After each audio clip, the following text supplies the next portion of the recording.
Welcome to Leading Professionals. If you're a professional in a leadership role, or if you simply want to understand your work and your organisation better, then you've come to the right place. In this series, I explore the complicated, messy, and surprisingly emotional challenges of leading professionals. I set out to answer some of the most crucial questions that professionals are currently facing. And today, I'm talking to Dr. Fabien Curto Millet, the Chief Economist of Google. And we're going to be talking about leading professionals in uncertain times.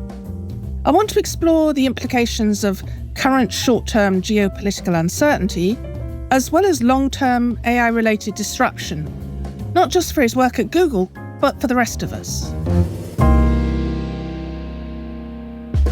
A few days before the US presidential election in 2024, Harvard Business Review got in touch with me and my colleague at Cambridge, Jennifer Howard Grenville. They asked us to write another in our series of HBR articles about the future of work. Now, HBR's hunch was that whatever the outcome of the election, it would be followed by a period of uncertainty as the new political regime established itself. Jen and I wrote the article, which we called How to Lead When the Future Feels Unpredictable. But even we were surprised by how much more uncertain the world has become since our article was published. So in the whirlwind of confusion and anxiety, leaders of professional organisations started asking me to help them work out how to respond to their changing environment. And that's why I decided to dedicate this first episode of my new series, Leading Professionals, to the question, how do you lead in uncertain times?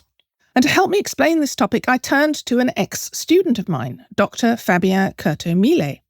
I taught Fabien at Oxford when he was an 18-year-old student of economics and management at Balliol College. He used to come to me for his strategy tutorials. And I've followed Fabien's career with delight since then, as he's climbed the ranks of the economics profession to become Google's chief economist. When Fabien studied strategy with me at the start of this millennium, I was still teaching concepts like scenario planning. This famous concept was developed by Shell in the 1960s, and it enabled them to predict and respond to the global oil crisis of 1973. But nothing I taught Fabien back at Oxford could have prepared him for the waves of new challenges currently breaking over Google and other organisations all around the world. And I'm not just talking about the day-to-day geopolitical upheavals, but the longer-term and potentially even more dramatic changes that generative AI represents. So in this episode, I want to discover, how does Google actually plan for this degree of disruption? How does Fabien and his team of economists anticipate, analyse, and understand the scale of change with which Google must contend? And how does he lead his team of professionals, and how does he manage himself during these uncertain times? So Fabien, thank you again for agreeing to be interviewed. It's wonderful to see you after so many years. It's brilliant to be here, Laura. I've followed your career with great interest over the last 25 years. And obviously, when you moved to Google, that was particularly exciting. And you actually took over last year from Hal Varian, who'd been chief economist at Google since 2002. I mean, that's a long stint, isn't it? 2002, he was still an academic at Berkeley, but he was already working at Google. 2007, he moved full-time to Google as chief economist. So yes, he has had a long and storied tenure. Big shoes for you to step into at a very challenging time. So I'm really curious, how did you make the transition from being a technical expert, a very specialized, focused economist, to becoming a leader of people, which is effectively what you are now that you're running the whole economics unit within Google? How did you do that? Well, that's the stuff out of which corporate fairy tales are made, the transition from individual contributor status to management. So in a sense, I've done that transition a couple of times in my life, once in pre-Google times in professional services when I was in consulting. So I already had a bit of a trajectory. And then at Google, exactly from, technical expert to now managing a team and now managing the team, the central economics team. So it is quite a journey as you move from technical expert in your own right to managing talented technical experts. You need to grow additional muscles. Is it a challenge? I mean, I would more characterize it as a joy, because it's one of the things I enjoy the most, and especially at this point of my career. uplifting talented people is actually phenomenal. I'm randomly reminded of a quote by Napoleon, who used to say that the real victories, the ones that leave you no regret, are the ones that are wrested from ignorance. It's nice that he reached that insight, although preferably he might not have put half of Europe in flames to get to it. But I think that applies, and I would add that in the corporate context when you're managing team, the other thing that leaves you definitely no regrets is uplifting others. So very, very much enjoying that that's kind of been part of my journey and continues to be an active part of my journey on a daily basis. And do you think that Hal was able to uplift you? I'm interested in what you learnt from him as a leader, what to do and what not to do. Oh my God! So that's a whole podcast in itself. Just for your listeners, among economists, he's a deity. He will need no introduction. But essentially, Hal is a planetary class economist. He's an absolute rock star. I started learning from Hal even before meeting him, because he wrote the textbook that almost every single economist learns microeconomics out of. And then it's an absolute joy, privilege to, have literally come under his wing and been mentored directly for all of his years. He's a very unique person. I mean, the achievement, the level of intelligence, etc., goes without saying, but he's also immensely kind.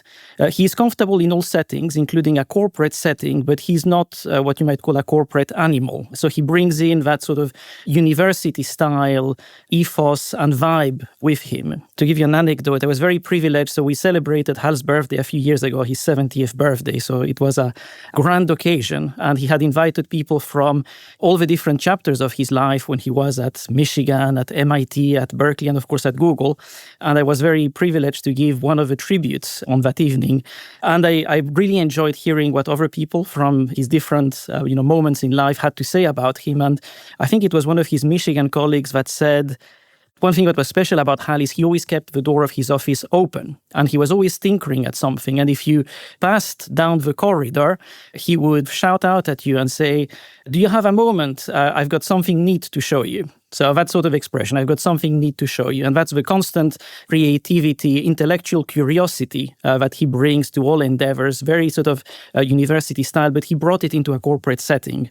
And that's something that I very much hope to continue running with, continue infusing the team with as a central organizing principle, because at the end of the day, my team, we are intellectuals within a corporate setting. We are flying the flag of the humanities in a sort of technologically heavy analytical environment. And that intellectual curiosity, I think, serves us well and serves the company well. So that is thanks to Hal for setting that tone. Well, that's fascinating, Fabien, because I'm thinking many professionals thrive in professional environment and stay in a professional environment because they love the technical side of the work and they get really turned on and excited by the intellectual stimulation. And the better they get at it, the more people want them to end up taking on leadership roles. And then they get stuffed with all the really frustrating, irritating, tedious, bureaucratic aspects of managing a team. But it sounds to me like Hal and you as well have found a way of carrying that burden very lightly and holding on to the joy of the actual work. Absolutely. It, of course, helps when you hire the right people. So, recruiting is absolutely crucial, discrete event, so that you keep this kind of ethos sort of going into the future. But, we have managed to find like-minded people who are exceptional at what they do, but also fit with this kind of overall mission and vision.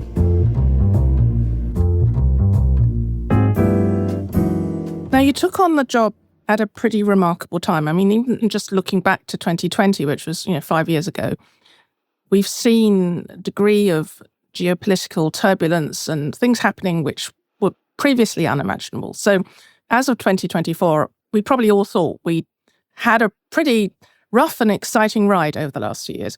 And you took over just before President Trump was elected. And with your brief for economics and with his fascination with economic interventions, that must have been quite challenging. Can you talk us through how have you gone about working out what the heck to do since November 2024? Well, there is a bigger framing to all of this. Life in the digital economy has never been a quiet one. I mean, last year we spent, $50 billion in research and development. And, this is not exceptional to this period. It's for years and years that we have been spending dozens and dozens of billions in R&D. And a lot of people don't necessarily understand that from the outside. They look at tech and they say, there's a bunch of monopolists over there, etc. Absolutely wrong. I mean, this is a hyper-competitive field. You sleep on your laurels, you lose. Bill Gates had this phrase, only the paranoid survive. And so you have to be constantly switched on and constantly innovating your products in order to even just stay in the race.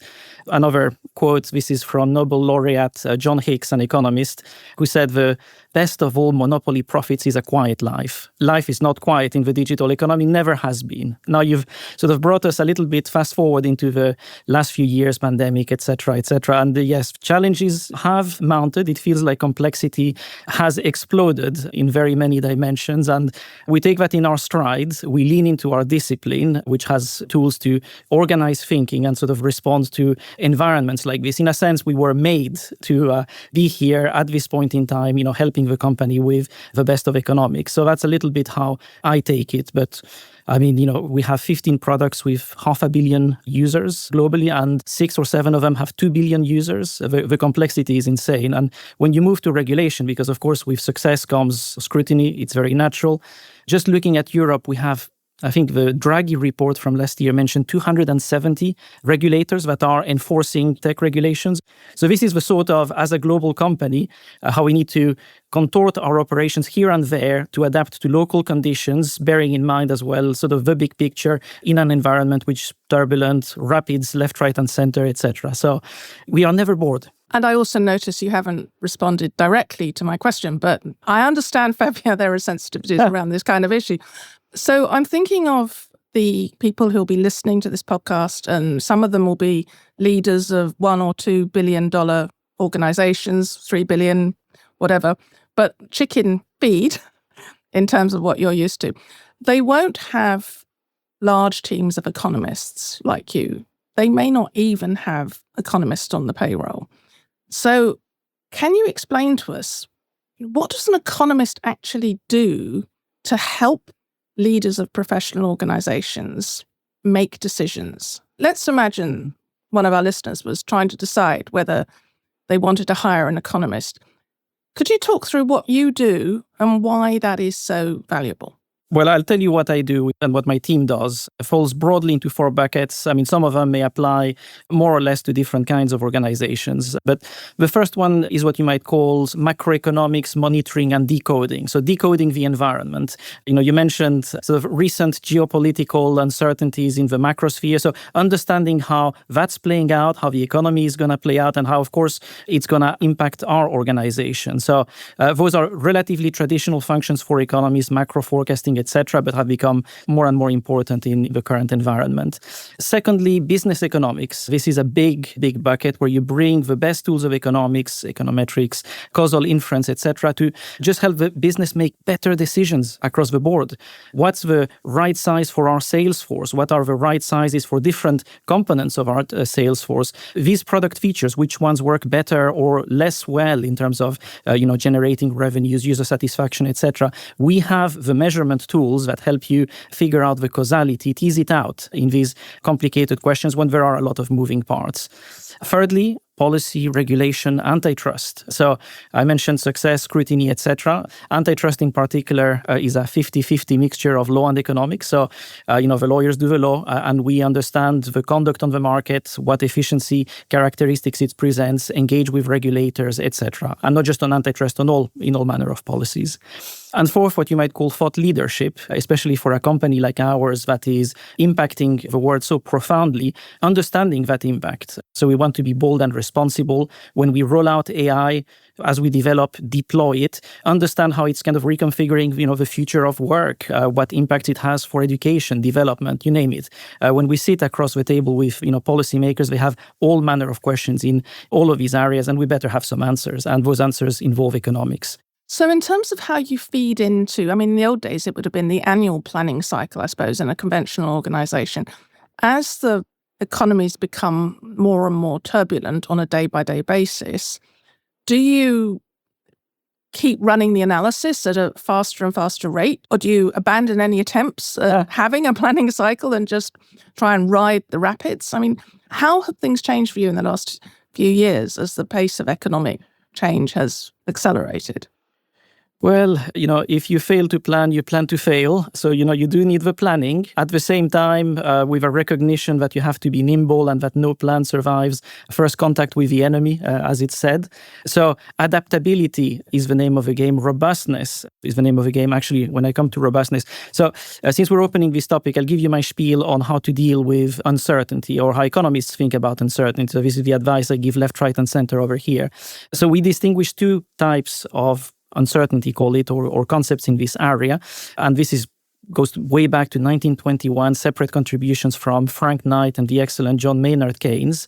And so we have what you might call decision-making under risk, which is, there are many possible states of the world in the next period. They have probabilities ascribed to them, etc. It's like you're playing with dice, rolling the dice. It's uncertain, but it's at least a well-defined problem. Then there is the concept of uncertainty, which has an extra layer of unknowability along many dimensions. It can be event uncertainty. You don't even know what sort of events are sort of possibly going to show up. You don't know what probabilities to ascribe to them. That's probability uncertainty. Or you don't know their impact. That's the third one, impact uncertainty. And so it's a little bit like you are rolling an n-sided dice where you don't know what the faces say or even how many faces there are. So that's a little bit closer to the world we are in these days and, of course, makes the challenge greater. So two solutions or two, tips and tricks I recommend. One is event enumeration. So this is a bit along the lines of Royal Dutch Shell scenario planning. You try to imagine all the states of the world. What are the top 5 most likely states of the world? What are the top 5 most impactful should they happen? What are the top 5 highest expected value states of the world, et cetera, et cetera. So the idea is that you should never be surprised, as in something happens and oh my God, it was totally predictable. Like you ought to have at least taken care of those, scenarios. So this is the idea of turning as much as possible uncertainty into risk. And essentially after, doing all that, it puts you in a much better footing. The robustness, we had mentioned that term. So that's one I use a lot because in this setting, you are less into trying to devise optimal strategies. When you think of chess, for example, the typical opening move of moving either the queen's pawn forward or the king's pawn forward, they each have different best responses from the adversary's perspective. And if you're in a world where you do not know which one has been moved, which is the typical sort of fog of war scenario, then you are no longer in the world of optimal responses. You're in the world of robust responses, which are not optimal, but are kind of good regardless of what has happened, which you have not observed. So these days, I am very much in the hunt for robust strategies. That's interesting because I was thinking as you're working with lawyers, I work with lawyers a lot, and one of the challenges for a lawyer is the need to be exactly right, and the penalties of being wrong are potentially very alarming. And lawyers are trained to be incredibly risk-averse and anxious about making mistakes. And it strikes me that although you're working very closely with them, as economists, you need to be able to roll with the punches much more. Do you find when you're talking to them that you can notice these differences? Do you have a common language, I guess, of approaching risk and uncertainty? We do have a common language. Both disciplines are, highly technical, highly exact, etc. So, we sort of recognize one another as being of a similar type.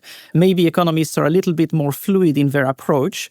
Having said that, in a corporate setting, you do need a certain amount of fluidity. So even our lawyers need to make pragmatic decisions without the information set necessarily being complete. They need to provide advice as to, is this a reasonable course of action? Kent Walker, who leads our global affairs organization and our legal department, he's a president at the company, extraordinary person. He has this concept of horseback law.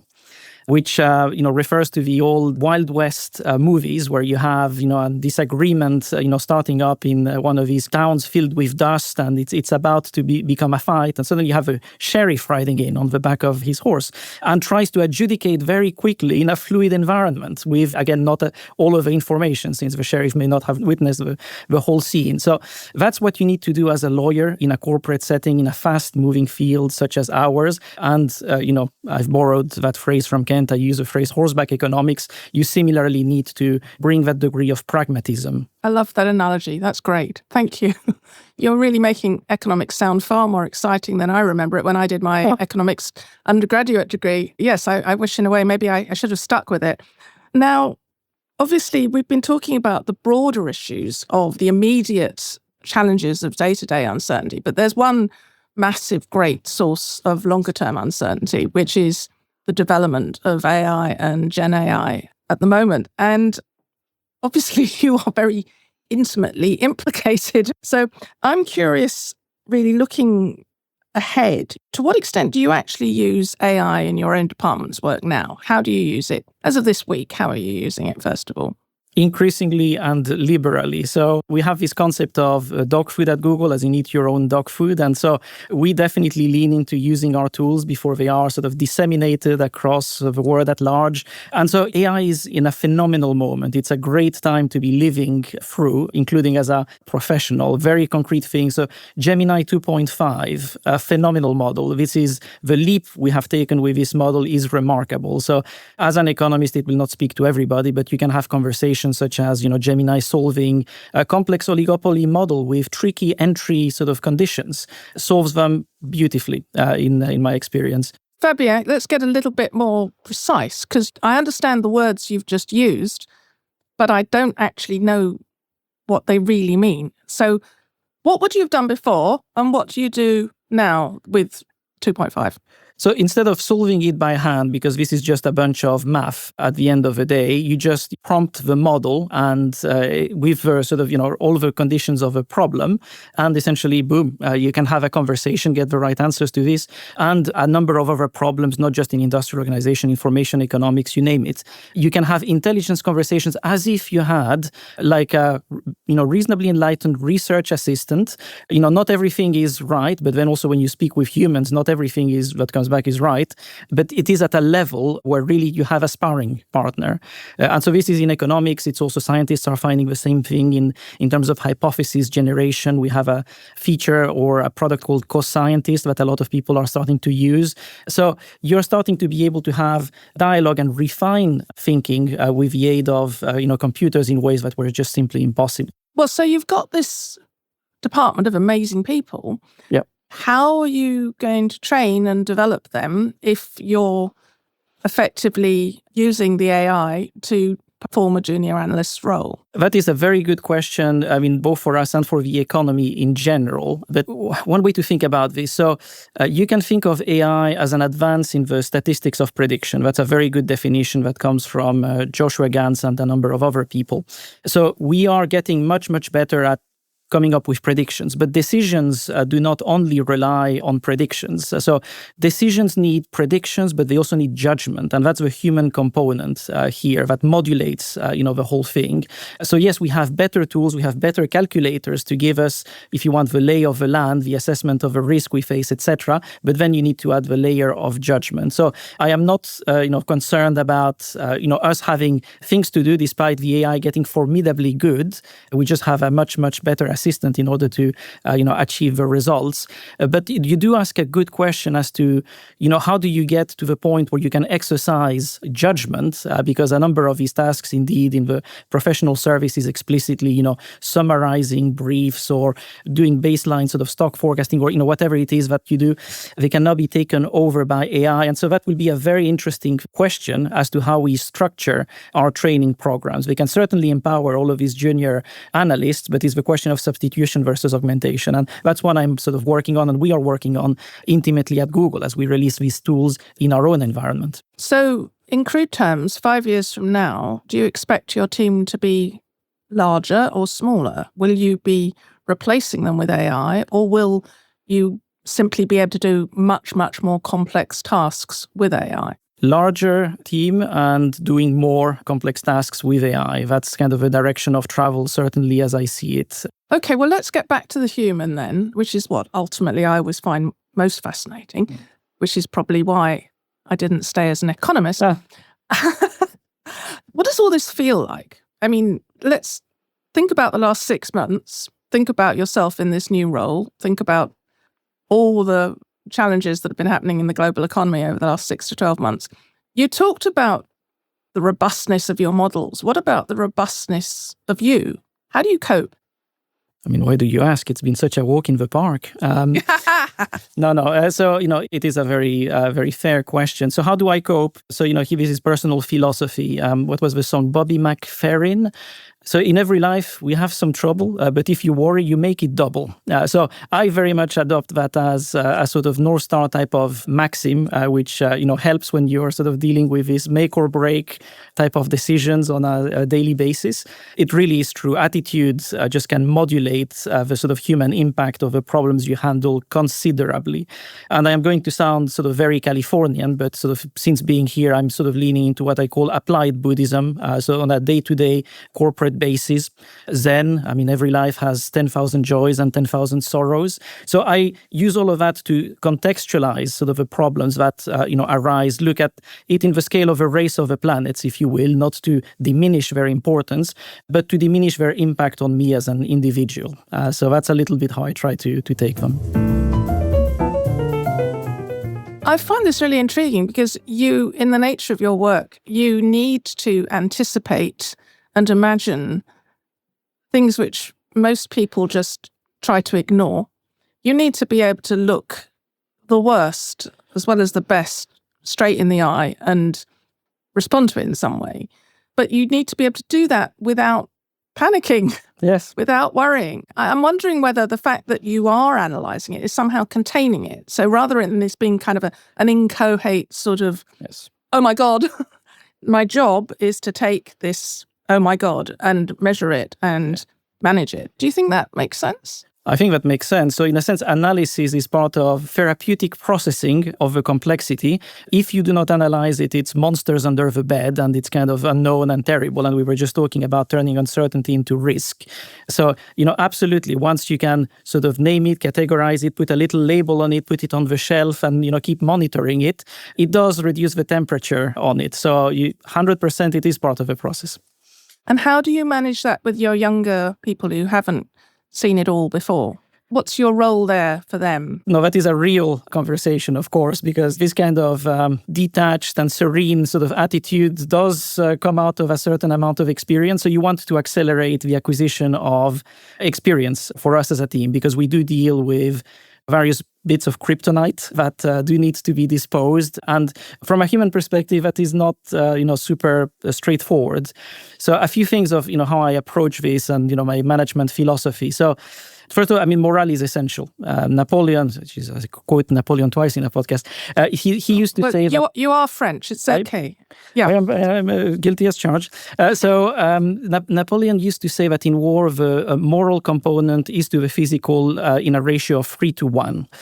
He would rather have a well-motivated, force than a force triple its size that is, quaking and, ready to break and flee, basically.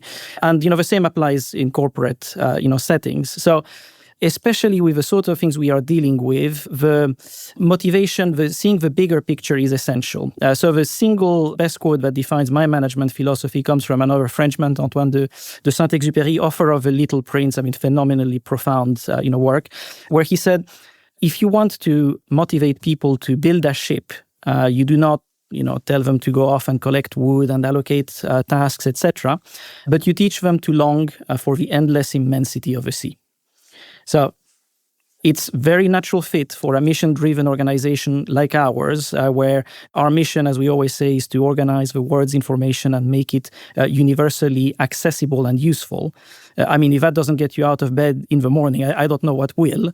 But having that sort of bigger context as you deal with the day-to-day rapids really, really helps in terms of a commitment and seeing that you're working towards something that has meaning, that it's not just moving, columns around a spreadsheet. So I make sure that everybody sees that they are part of this bigger story of what we are trying to achieve. Then as a team, I suppose, the other thing I do is a radical investment in psychological safety. So I sort of see the team a little bit as the phalanx of old in Macedonian times, or the testudo formation in Roman times of like those tortoise type formations where everybody has their shields locked and where your shield protects not only you but also your neighbors. And so I try to have the team organized as a very solid, compact unit where solidarity reigns, and that comes out of an ability of everybody to voice concerns as they arise. So nobody has a pebble in their sandal or whatever the legionnaire analogy is getting out of hand. That everybody feels that they can contribute to the overall mission because everybody in this team is super invested in it and feels that they have a voice, that they can speak even on complicated issues, so that doesn't sort of detract or become a distraction, etc. So psychological safety, absolutely key. Then there's applying economics to the very organization of our work. Decisions should not feel like, arbitrary diktats from on high. We try to organize ourselves rationally. So we apply optimization principles, comparative advantage. When a case comes in, we try to allocate it to the person who is really best placed to, handle that particular case. We reason it out as a team. We are transparent so that the decision making is not a black box. It is literally something everybody understands. And then perhaps finally, leadership should not be distant. So you should not be in the general stand a few miles sort of from the front line, sipping tea out of porcelain and china. So you ride along the sort of front lines, you check in, you see where the line might be caving, where the reinforcements are needed, etc. So it's active, leadership from the front, and not just for me, but also for the leads on the team, so that nobody feels alone, isolated, etc. So, fine words, turning them into practice is more difficult, but they're a little bit how I envisage, deploying against, these kind of daunting challenges that we do take on. It's funny, Fabien, as you were talking, I was imagining you as Napoleon on his white horse. He always had this magnificent white horse that meant that he was highly visible to the opposition, but it was his way of making himself also very, very visible to his own troops. But earlier, I was imagining you, when you're talking about horseback economics, I was imagining you in a white hat. So I'm not quite sure whether I'm seeing you as a cowboy or as Napoleon, but one way or the other. It's great visual imagery. We can swap costumes. I mean, the same was true of Nelson, actually, as sort of, on the other side of the argument from Napoleon, always very visible on his deck and highly exposed, indeed. That sort of led to his, demise in Trafalgar. But that's another story. Absolutely, absolutely. As we draw to a close, if you think back to those strategy tutorials I gave you sort of almost 20 years ago, we covered a lot of ground in those few short weeks we spent together. And I always remember seeing you sitting on my green sofa in my study at Oxford, and you were always sort of perched on the edge and leaning forward eagerly, and your eyes were shining brightly, and you were just a wonderful, wonderful student to teach. Now, you must have been about 18 or 19 at the time. So you obviously enjoyed them, and I enjoyed teaching you. Bearing in mind how much the world has changed since then, what lessons that I taught you are no longer relevant and we can just delete? And what lessons did I teach you that have stayed with you and are still useful? Because I have to say, I've already forgotten quite a lot of what I've taught you. So this is not an exam. There might be some commonality there. By the way, I think this might be closer to, 25 years ago. But, time flies when you are having fun. But yes, I have the fondest memory of, our tutorials. I am so glad that you did not become an economist so that you could offer me this kind of mind-blowing, perspective. This was one of my favorite papers, strategic management, and you really opened doors for me that, remain valuable to this day. So, they say education is what remains as a residual when you've forgotten everything else. So I no doubt have forgotten, pieces of the syllabus that we covered. I don't think there was anything that I would say, needs to be discarded, etc. And if there was, I've forgotten it. I'm curious because you specifically referred to Royal Dutch Shell and scenario planning. And that was something that they developed in the 1970s. And I was thinking, wow, is that still a thing? And clearly it is up to a point. Up to a point, conceptually speaking, it is certainly a thing in my mind. And one thing that we sort of examined, debated, etc. in those days was the sort of rational approach to strategy, especially the role of a leader. Is it a sort of Caesar commanding from on high and, determining strategy and then people execute? Or is strategy more emergent, which is a sort of, perhaps more realistic thing where some decisions are taken on top, but then they percolate through the organization, committees adjust them. And actually the end product of strategy is very, very different. And I see both perspectives. I mean, everything is at play all of the time. You try to do these rational plans, but then they are mediated by the humans in the organization. They are mediated by the environment, and you end up with something very different. So the appreciation you gave me of that, stays with me to this day. More generally, what you did for me, what that paper did for me, is it opened the black box of a firm. And one thing that we as economists can be guilty of is, think of things hyper-rationally or think of firms as boxes competing with one another on the market. Occasionally, we do go down to the level of individuals, and there is an increasingly rich sort of literature on that in the last couple of decades. But management had this kind of more proximate, close approach to the humans in these organizations, and that really has stayed with me. And concepts like the dominant logic, like how you can develop these kind of sets of beliefs that blind you to sort of other explanations or other things in the world. And, you see that all over the place in organizations. Thank you, Fabien. I'm really glad that it worked. And I'm proud. I'm proud of that. Thank you. If you think back to that very eager young man sitting on my green sofa almost 25 years ago, what do you wish you'd known back then that you know now? Wow, a good question. So after overcoming the cringe of thinking, back at myself in those days, things I might tell myself, but I do not know whether I would have appreciated them because, they do come with experience. So, what was it Leo Tolstoy said, that the two great warriors are time and patience. And when you are at, that age, you might be a little bit impatient, a little bit too focused on the problems of the day, especially as you get sucked in the vortex of the professional services world in London, as I did. But to have an appreciation that experience only comes one day at a time, and to maybe enjoy the vista as you are performing the climb a little bit more. And if I could have front-loaded or imported some of these kind of Californian Zen applied Buddhism insights, I could have saved myself a bit of heartache along the way. So, yes. Yeah, we didn't do Buddhism or Zen at Oxford. Very much kind of a hair-shirted high church Anglicanism, I think, was much more of our more prevalent attitudes. Yes. So just to conclude, obviously, Fabien, you've achieved an extraordinary amount over the years and risen to dazzling heights in terms professionally. You've just raised your eyebrows. People listening on audio won't see your self-deprecating expression.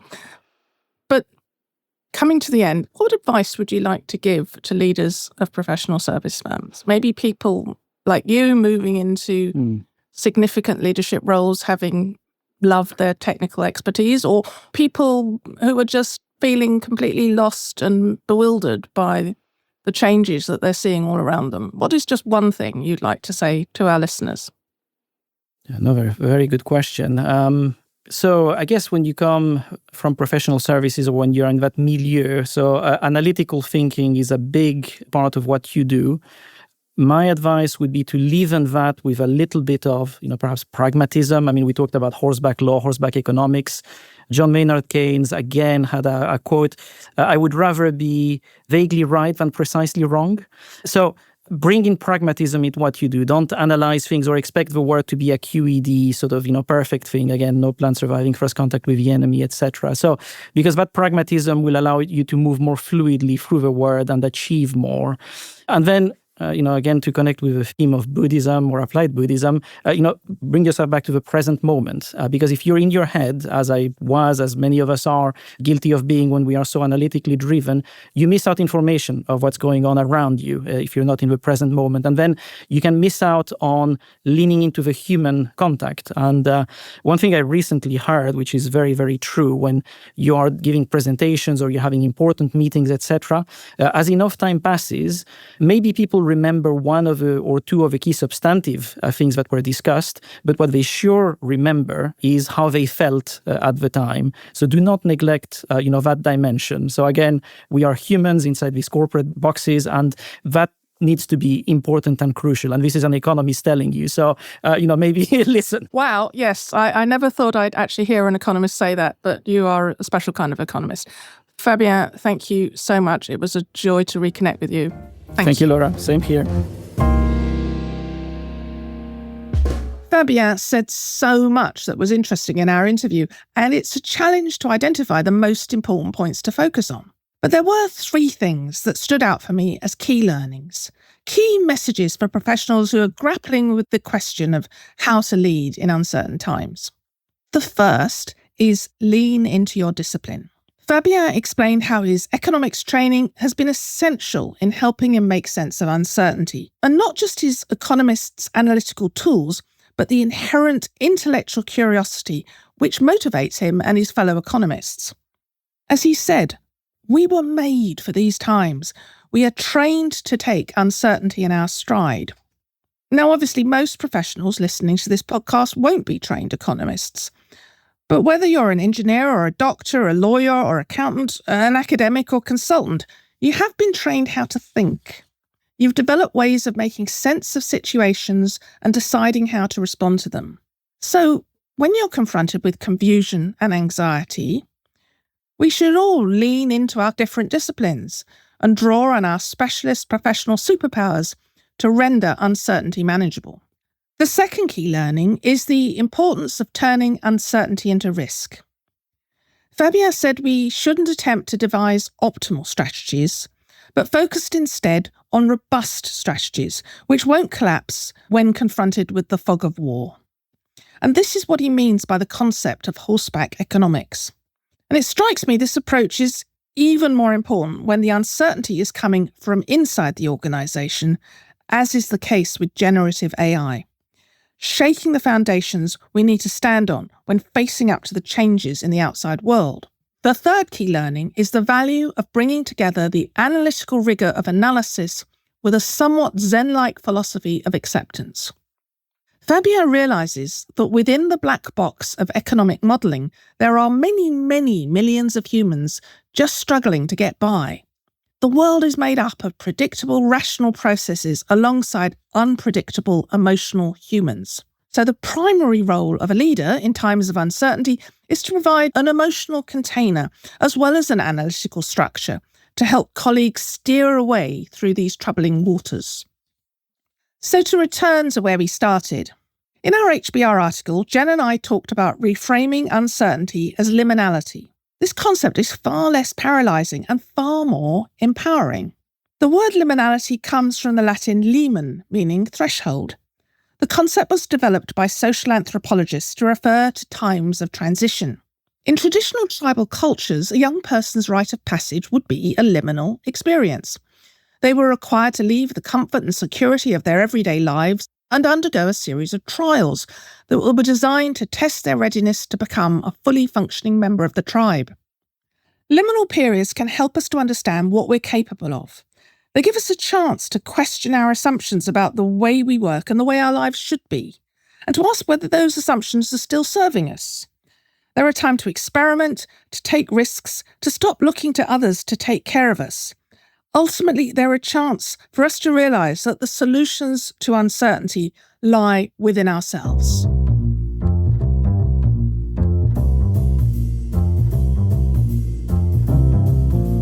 So that's all for today's episode. Thanks for listening, and thanks again to Dr. Fabien Curto Millet for joining me. If you enjoyed this episode, check out the other episodes in this series featuring senior leaders of the NHS, Freshfields, Linklaters, the ICAEW and Egon Zehnder. You can read much, much more about leading professionals on my website, lauraempson.com, and please remember to subscribe, rate and review Leading Professionals wherever you get your podcasts. So until next time,